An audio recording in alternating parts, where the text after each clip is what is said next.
Hello दोस्तों, आज हम सेट नंबर 70, 71 और 72, ठीक है, 70, 71 और 72 नंबर सेट को देखेंगे, जो एग्जाम की दृष्टि से काफ़ी ही महत्वपूर्ण है। तो चलिए दोस्तों देखते हैं। सबसे पहला पॉइंट है, वर्तमान में भारत में कुल 24 उच्च न्यायालय हैं। कितने उच्च न्यायालय हैं? 24 उच्च न्यायालय है। अगला पॉइंट है, चुनाव आयोग एक स्वतंत्र संवैधानिक संस्था है, ठीक है। अगला पॉइंट है, संघ लोक सेवा एवं राज्य लोक सेवा आयोग का कार्यकाल 6 वर्ष होता है, ठीक है दोस्तों। संघ लोक सेवा आयोग तथा राज्य लोक सेवा आयोग का कार्यकाल कितने वर्षों का होता है? 6 वर्षों का होता है। नेक्स्ट पॉइंट है, वित्त आयोग का गठन 1951 ईस्वी में किया गया था। वित्त आयोग का गठन कब किया गया था? 1951 ईस्वी में किया गया था। नेक्स्ट पॉइंट है, झंडे में अशोक चक्र का रंग गहरा नीला है, ठीक है। झंडे में अशोक चक्र का रंग कैसा है? गहरा नीला है। हमारा नेक्स्ट पॉइंट है दोस्तों, राष्ट्रगान में को संविधान सभा द्वारा 24 जनवरी 1950 को स्वीकार किया गया था, ठीक है। राष्ट्रगान को कब स्वीकार किया गया था?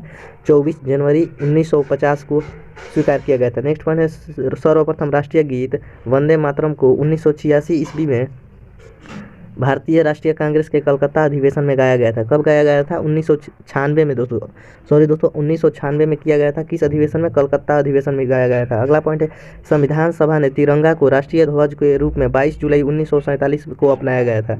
संविधान सभा ने तिरंगा को राष्ट्रीय ध्वज के रूप में कब अपनाया था? 22 जुलाई 1947 को अपनाया था।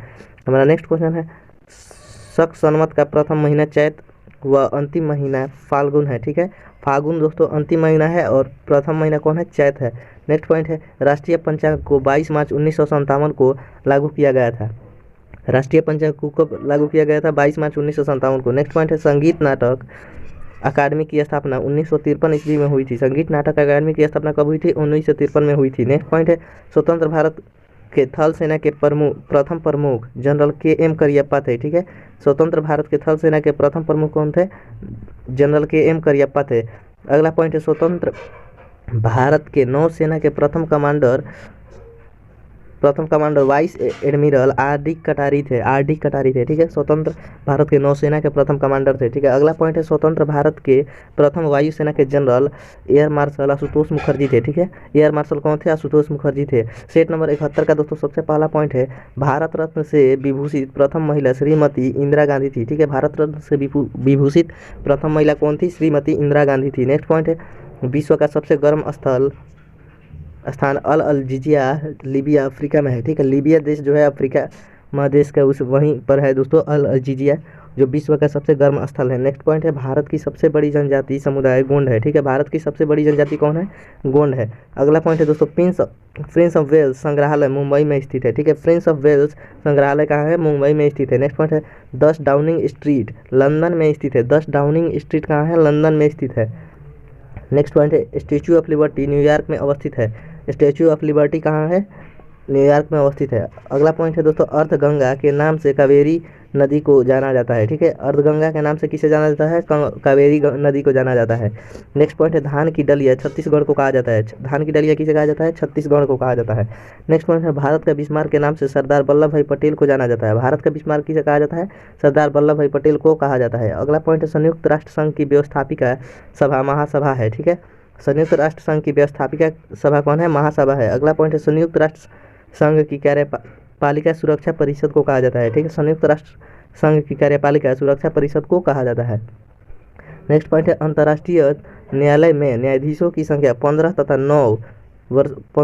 कार्यकाल 9 वर्षों का होता है, ठीक है। अंतर्राष्ट्रीय न्यायालय में न्यायाधीशों की संख्या कितनी होती है? 15 होती है तथा कार्यकाल 9 वर्षों का होता है। नेक्स्ट पॉइंट है, विश्व मौसम विज्ञान संघ यानी WMO की स्थापना 19 मार्च 1951 को हुई थी, ठीक है। विश्व मौसम विज्ञान संघ की स्थापना कब हुई थी? 19 मार्च 1951 ईस्वी को हुई थी। अगला पॉइंट है, हिजरी सनमत का संबंध हजरत मोहम्मद साहब से है, ठीक है। हिजरी सनमत का दोस्तों संबंध किससे है? हजरत मोहम्मद साहब से है। अगला पॉइंट है, कालीबंगा के मकानों में कच्ची ईंटों का प्रयोग किया गया था। कालीबंगा के मकानों में किस ईंटों का प्रयोग किया गया था? कच्ची ईंटों का प्रयोग किया गया था। नेक्स्ट पॉइंट है, सेट नंबर 72 का दोस्तों, वैदिक सभ्यता एक ग्रामीण सभ्यता थी।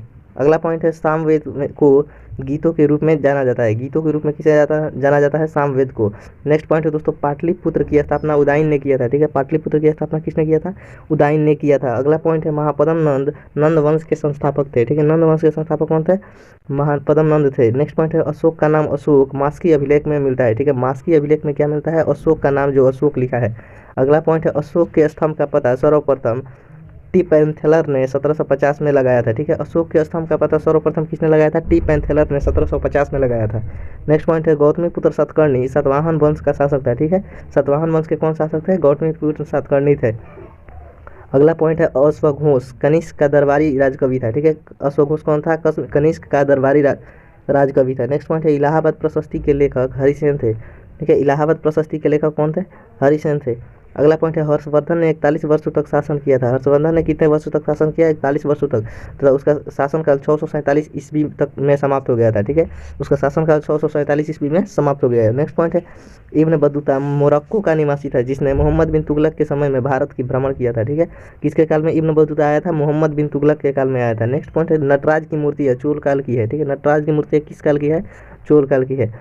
दोस्तों हमारा नेक्स्ट पॉइंट है पुलकेशिन द्वितीय का दरबारी कवि रविकृति थे। रविकृति दोस्तों कौन थे? पुलकेशिन द्वितीय के दरबारी कवि थे। नेक्स्ट पॉइंट है सिद्धार्थ को ज्ञान 35 वर्ष की अवस्था में प्राप्त हुआ था। सिद्धार्थ को ज्ञान कितने वर्ष की अवस्था में प्राप्त हुआ था? 35 वर्ष की अवस्था में प्राप्त हुआ था। नेक्स्ट पॉइंट है 12 वर्ष के कठोर तपस्या के बाद महावीर को ज्ञान की प्राप्ति हुई थी।